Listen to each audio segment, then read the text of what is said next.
قال الله تبارك وتعالى في موضع آخر يا أيها الذين آمنوا قوا أنفسكم وأهليكم نارا وقودها الناس والحجارة عليها ملائكة غلاظ شداد لا يعصون الله ما أمرهم ويفعلون ما يؤمرون.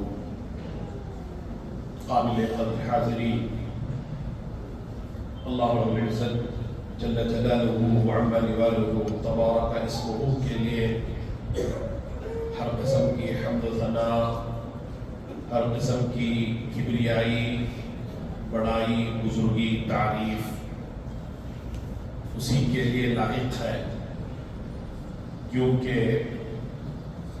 ساری کائنات کو بنانے میں، اسے وجود بخشنے میں وہ تنہا ہے، وہ اکیلا ہے، اور تمام مخلوقات کو رزق مہیا کرنے میں بھی وہ اکیلا ہے، تنہا ہے، اور اسی طریقے سے تمام مخلوقات کی ہر قسم کی عبادتوں کا بھی وہ اکیلا تنہا مستحق ہے، اس کے سوا کوئی رتی برابر بھی کسی قسم کی عبادت کا مخلوقات کے مستحق نہیں ہے۔ بعد اس کے جناب آخر زمان احمد مصطفیٰ محمد مصطفیٰ صلی اللہ علیہ وسلم پر انگنت لاتعداد درود و سلام ہو، جنہوں نے اللہ کی توحید کو، رب کی وحی کو، اس کی تعلیمات کو، اس کی بتائی باتوں کو ہم تک کما پہنچایا۔ میرے بھائیوں، گزشتہ جمعہ میں نے آپ کے سامنے اولاد کی، اپنے اہل و عیال کی تربیت اور ان کی اخروی زندگی کی تعلق سے فکر مند ہونے پر کچھ باتیں رکھی۔ اس جمعہ جب دوبارہ مجھے موقع مل رہا ہے تو میں نے مناسب ہی سمجھا کہ اس موضوع کو کچھ حد تک مکمل کر دیا جائے، جس کی کچھ باتیں باقی رہ گئی تھی۔ خطبہ مسنونہ کے بعد جو آیت کریمہ میں نے آپ کے سامنے پڑھی اور گزشتہ جمعہ بھی میں نے پڑھی تھی، جس میں اللہ تعالیٰ کا یہ ارشاد کہ اے لوگو، اے ایمان والو، اپنے آپ کو تم جہنم کی آگ سے بچانا، اور وَأَهْلِيكُمْ، اپنے گھر والوں کو بھی، اپنے بیوی بچوں کو بھی جہنم کی آگ سے بچانا، کیونکہ یہ آگ، اس کا ایندھن انسان ہی ہوں گے۔ انسانوں کے ذریعے اس آگ کو سلگایا جائے گا، اس آگ کو باقی رکھا جائے گا، اس کے لیے ایندھن کے طور پر انسانی اجسام کا استعمال ہوگا، اور پتھر استعمال کیے جائیں گے، اور اس پر ایسے فرشتے مسلط ہوں گے، لا یعصون اللہ ما امرہم، اللہ نے جو حکم دیا ہے اس کی رتی برابر بھی وہ مخالفت نہیں کریں گے۔ اللہ نے جیسے جیسے عذاب دینے کی انہیں حکم دے گا ویسا عذاب ہو دیں گے۔ عذاب میں انسان کو دیکھ کر تھوڑا سا بھی ان کی تکلیف کو دیکھ کر ان کے دل میں رحم پیدا ہونے والا نہیں ہے، ایسا عذاب دیا جائے گا۔ اسی لیے ایسے عذاب سے بچنا۔ میرے بھائیوں، ہم دنیا میں تگودو کر کے، محنت کر کے، مزدوری کر کے، رات دن کام کر کے مال جو کماتے ہیں، اس کے مقاصد میں سے ایک اہم مقصد یہ ہوتا ہے کہ اپنے اہل و عیال کو آرام پہنچائیں، اپنے اہل و عیال کو گرمی سے بچائیں، سردی سے بچائیں، دھوپ سے بچائیں، اور بھوک سے بچائیں، خوف سے بچائیں۔ یہی ہمارے مقاصد ہوتے ہیں مال کمانے کے، ہمارے بچوں کو گرمی نہ لگے، سردی نہ لگے۔ میرے بھائیوں، اللہ کا یہ ارشاد کہ یہ دنیا کی گرمی برداشت کے قابل ہے۔ انسان 40 ڈگری سیلسیس تک بھی بعض دفعہ برداشت کر لیتا ہے، بھلے سے تکلیف ہو، لیکن انسان مرتا نہیں ہے۔ لیکن جہنم کا جو عذاب ہوگا، وہ عذاب دنیا کی کسی آگ سے اس کی مشابہت نہیں دی جائے گی۔ دنیا کی آگ کو جلانے کے لیے مختلف قسم کے گیسز، مختلف قسم کے پیٹرول ڈیزل کا استعمال ہوتا ہے، لیکن جہنم کی آگ کو جلانے کے لیے اللہ تعالیٰ، اللہ نہ کرے ہم جیسے میرے اور آپ جیسے لوگوں کے، انسانوں کے جسموں کو اللہ استعمال کرتا ہے، لہٰذا اس کے ٹیمپریچر اور اس کے حالات، اس کی کیفیات زبان سے بیان کرنے کے قابل نہیں ہے۔ قرآن حدیث پڑھ کر دیکھیں گے، قرآن مجید میں تو بے شمار آیتیں کہ انسانی جسم کیسے ہوں گے اس وقت۔ ایک جہنمی کا داغ احد پہاڑ کے برابر ہوگا، اور انسان مرنا چاہے گا، موت نہیں آئے گی۔ تکلیف برداشت نہ کرتے ہوئے انسان موت طلب کرے گا، لیکن موت نہیں آئے گی۔ کلما نضجت جلودہم بدلناہم، جب بھی چمڑا جل جائے گا، جھلس جائے گا، اللہ تعالیٰ دوبارہ نیا چمڑا پیدا کرے گا تاکہ تکلیف برابر ہو، تکلیف میں کمی نہ ہو۔ اللہ تعالیٰ جسموں کو، چمڑے کو، جلد کو بدلتا رہے گا بارہا، تاکہ احساس عذاب ہوتا رہے۔ تو لہٰذا میرے بھائیوں، اس گرمی سے یا جہنم کے اندر جو سرد عذاب ہے، اس عذاب سے اپنے بچوں کو بچانے کی کوشش ہمیں زیادہ کرنی ہے بنسبت دنیاوی تکلیف کے۔ لہٰذا میں نے آپ کے سامنے گزشتہ جمعہ جو باتیں بتائی، ان میں سر فہرست یہ بات تھی کہ ہر انسان کو اولاد کے پیدا ہونے سے پہلے اولاد کی تربیت کی فکر کرنی چاہیے۔ اولاد کی دنیا میں آنے سے پہلے اولاد کی تربیت کی فکر کرنی چاہیے۔ اس کے لیے سب سے پہلا اقدام صحیح ماں کا انتخاب، صحیح عورت کا انتخاب، دولت نہ دیکھ کر، خوبصورتی نہ دیکھ کر، اخلاق کی بنیاد پر، دین کی بنیاد پر، ایمان کی بنیاد پر عورت کا انتخاب کریں اپنے لیے، تاکہ اپنے بچوں کو صحیح گود مل سکے، نیک ماں کی گود مل سکے، اور بچوں کی اچھی تربیت ہو سکے۔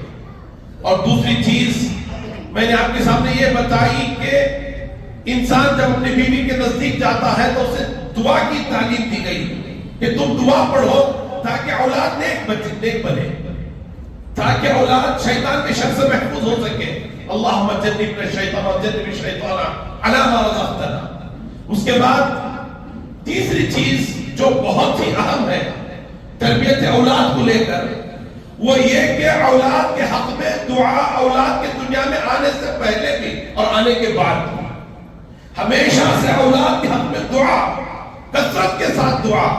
آپ انبیاء علیہ الصلوۃ والتسلیم کی زندگیوں کو پڑھیں گے قرآن مجید کے اندر، اور آپ صلی اللہ علیہ وسلم کی خود زندگی دیکھیں گے، آپ صلی اللہ علیہ وسلم کثرت سے دعا کرتے تھے، اور انبیاء علیہ السلام کی دعاؤں کو اللہ تعالیٰ نے قرآن مجید میں ذکر کیا ہے۔ خاص کر ابراہیم علیہ السلام کی دعا، فرمایا رب ہب لی من الصالحین، اے اللہ مجھے اولاد دے، لیکن اولاد ایسی ویسی نہیں، نیک اولاد۔ جب بھی اولاد اللہ سے مانگے تو اس شرط کے ساتھ مانگے کہ اللہ نیک ہی دینا، بری اولاد نہ دینا۔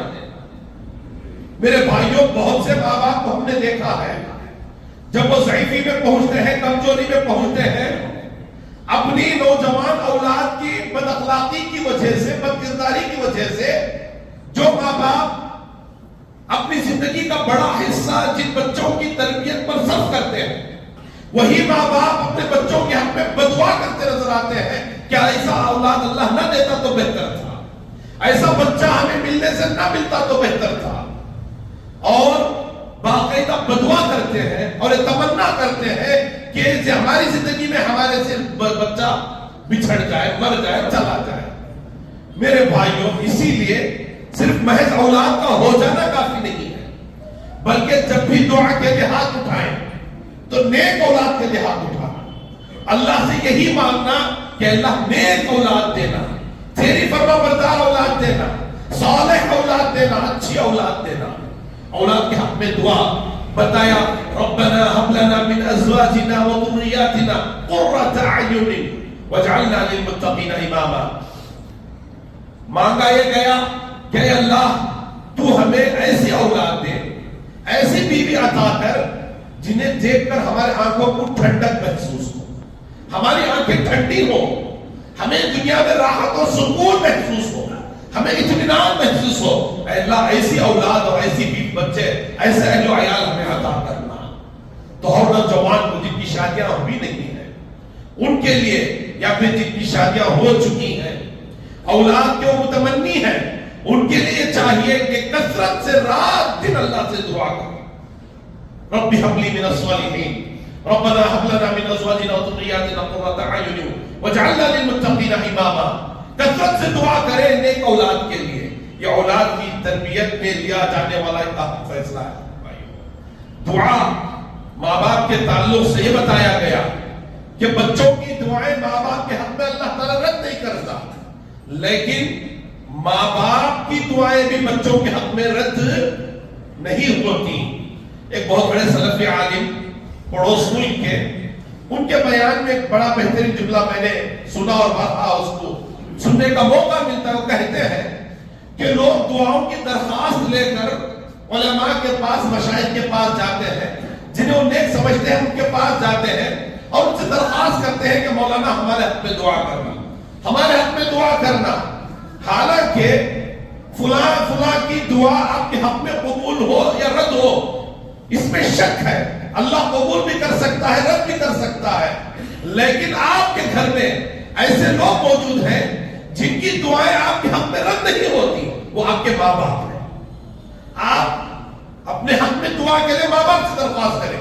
ٹھیک اسی طریقے سے آپ اپنے بچوں کے لیے کثرت سے دعا کریں، کیونکہ اللہ کا یہ وعدہ ہے کہ آپ کی دعائیں آپ کے بچوں کے حق میں رد نہیں ہوتی ہیں.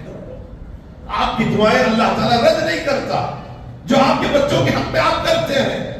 لہذا اولاد کے دنیا میں آنے سے پہلے بھی اولاد کے حق میں کثرت سے دعا کرنا یہ اولاد کا حق ہے. ماں باپ پر جو واجب ہوتا ہے، ماں باپ پر جو واجب ہوتا ہے. رب اجعلنی مقیم الصلاۃ من ذریتی، اے اللہ تو مجھے نماز کا قائم کرنے والا بنا. وہ من ذریتی، میری ذریت کو، میری اولاد کو بھی تو نماز کا قائم کرنے والا بنا.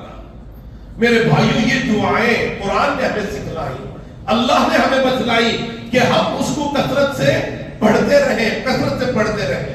جناب محمد رسول اللہ صلی اللہ علیہ وسلم نے ارشاد فرمایا، الا کلکم راع وکلکم مسئول عن رعیتہ، خبردار تم میں سے ہر کوئی چرواہا ہے اور اپنے ماتحتین کے تعلق سے تم سے سوال ہونے والا ہے.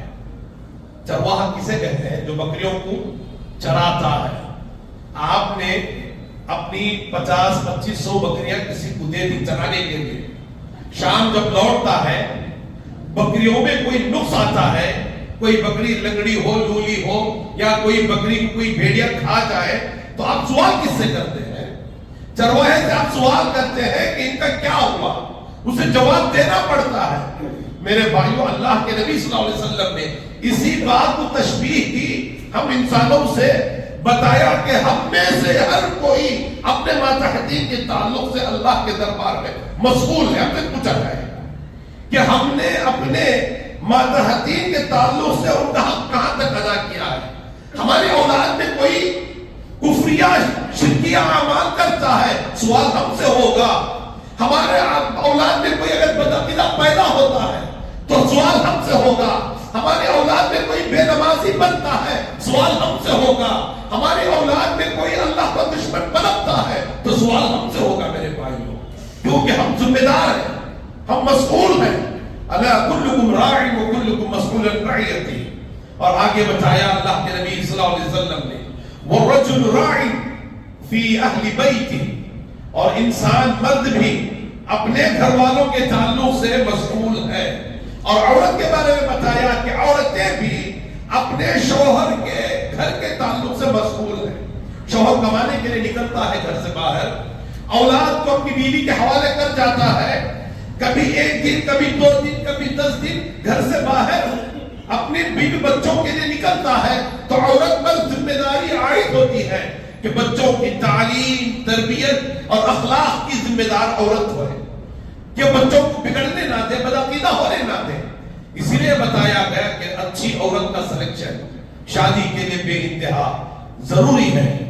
میرے بھائیوں، تیسری چیز جو تربیت میں سر فہرست داخل ہے، جسے جناب محمد رسول اللہ صلی اللہ علیہ وسلم نے نام لے کر ذکر کیا ہے، بتایا مروا اولادکم بالصلاۃ هم ابناء السبع.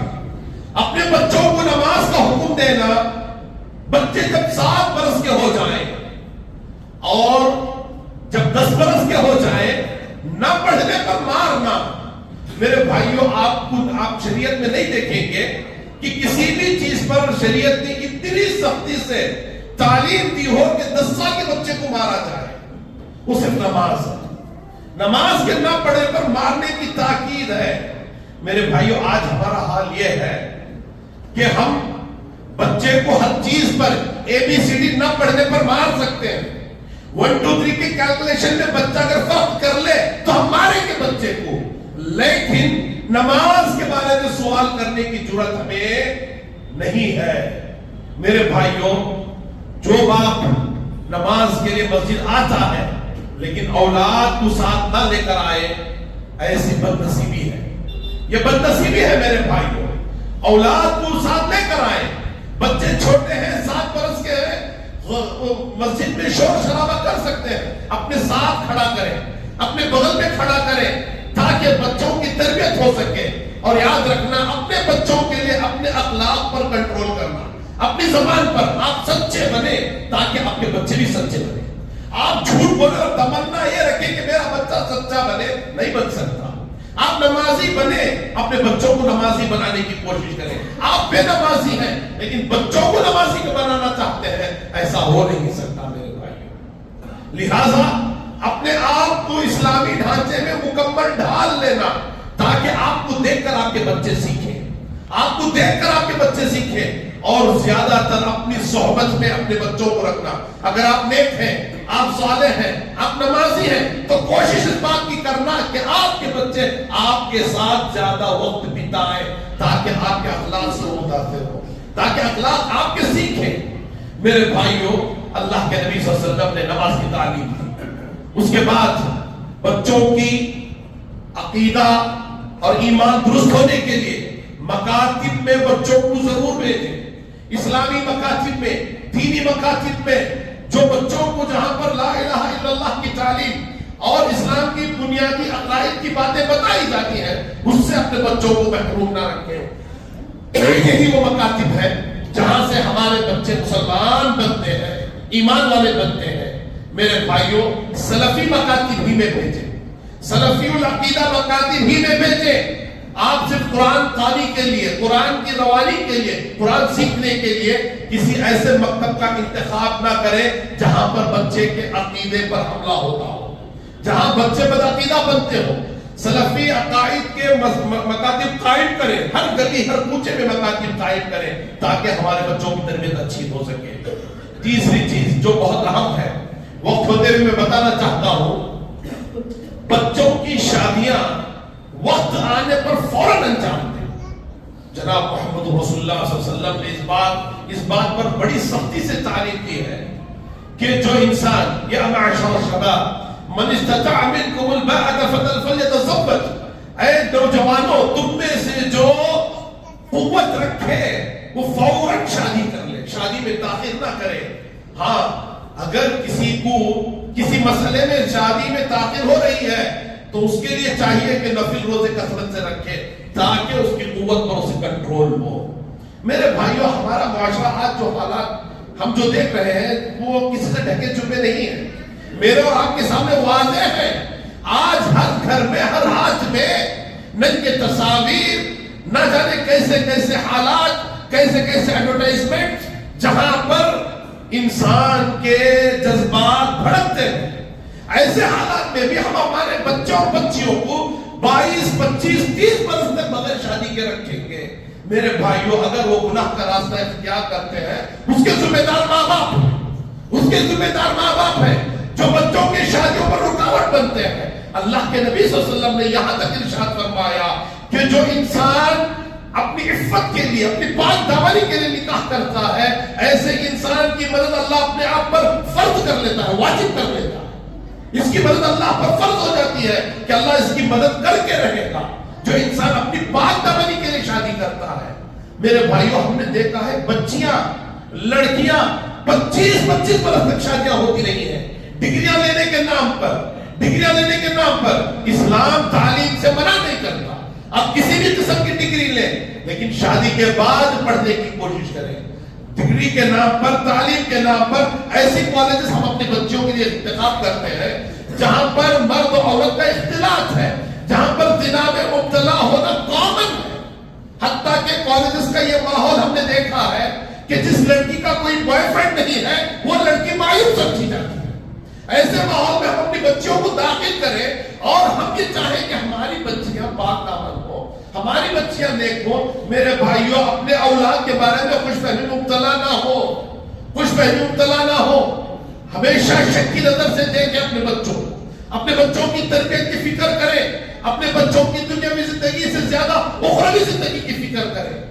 ورنہ میرے بھائیوں، یہ جو درندے ہیں مسلمان عورتوں کا شکار کرنے کے لیے تیار بیٹھے ہیں. ذرا غور کریں، کوئی آدمی 17-18 سال میں اگر نکاح کرتا ہے تو لوگ اسے معیوب سمجھتے ہیں. اگر اسی عمر میں زنا کر لے تو غیر معیوب ہے، اسی عمر میں زنا کر لے غیر معیوب ہے، معاشرے میں کامن ہے. میرے بھائیوں، یہ سراسر انسانی نسل کی بقا، انسانی نسل کی بربادی کا ذمہ دار ہے. معاشرہ انسانی نسلوں کی بربادی کا ذمہ دار ہے. لہذا ہمیں چاہیے کہ ہماری بہن بیٹیوں کا بھی اور ہمارے نوجوانوں کی بھی اخلاق کی، عزت کی، عفت کی حفاظت کے ذمہ دار ہمارا معاشرہ ہے. اور ہم نے شادیوں کو بھی کتنا مشکل کر دیا ہے کہ معمولی شادی لاکھوں روپے خرچ کے بغیر ہوتی نہیں ہے. غریب سے غریب کی شادی پہ بھی 10 لاکھ روپے کا 15 لاکھ روپے کا خرچ ہے. میرے بھائیوں، نوجوان کہاں سے افورڈ کریں گے؟ مزدور قسم کے نوجوان کہاں سے لے کر آئیں گے؟ یہ معاشرہ شادیوں کو مشکل بنا کر اپنے آپ کو جہنم میں لے جا رہا ہے. میرے بھائیوں، شادیوں کو آسان کریں. جناب محمد رسول اللہ صلی اللہ علیہ وسلم نے اسی بات کی تعلیم دی ہے. فرمایا اعظم النکاح برکتا ایسرها مؤونة، کہ برکت کے اعتبار سے سب سے عظیم نکاح وہ ہے جس کے اندر سب سے زیادہ آسانی ہو، تکلیف نہ ہو، لوگوں کو مشقت نہ ہو، مصیبت نہ ہو. ایسے نکاح اللہ کو بہت پسند ہے. لیکن ہمارا معاشرے کے خاص کر مالدار لوگوں کو دیکھ کر غریب بھی لوٹ پر لے کر شادیاں کرنے پر مجبور ہے. مالدار طبقہ اس سلسلے میں اللہ کے پاس مسئول ہے، مسئول ہے. مالدار طبقہ اپنے پاس دولت رکھتے ہوئے بھی آپ شادیوں کو آسان کریں، بالکل ہلکی کریں، بالکل سادی کریں، تاکہ اللہ تعالیٰ کے یہاں آپ مسئول نہ ہو. میرے بھائیوں، وقت ہو رہا ہے، باتیں بہت تھی. تربیت کے تعلق سے بات کرنے کے سلسلے میں اپنی اولاد کی تربیت کی فکر کرنا، اپنی اولاد کی دنیا میں جس طریقے سے آپ یہ چاہتے ہیں کہ آپ کا بچہ تکلیف نہ اٹھائے، آپ یہ چاہیں کہ مرنے کے بعد بھی میرے بچے کو تکلیف نہ ہو، مرنے کے بعد بھی میرے بچے پر عذاب مسلط نہ ہو، میرا بچہ قبر کے عذاب سے بچے، میرا بچہ جہنم کے عذاب سے بچے، یہ فکر ہم میں سے ہر کسی کی ہونی چاہیے. اللہ تعالیٰ سے دعا ہے اللہ تعالیٰ ہم تمام کو کہنے سننے سے عمل کی توفیق دے. اللہ تعالیٰ ہمیں ایک بنائے، نیک بنائے، ہماری بہن بیٹیوں کی عزت و عفت کی حفاظت فرمائے، ہمارے نوجوان مردوں کی عزت و عفت کی حفاظت فرمائے. اللہ تعالیٰ نکاح کو آسان کرنے اور اولاد کی تربیت کے تعلق سے فکر مند ہونے کی توفیق ہمیں نصیب فرمائے.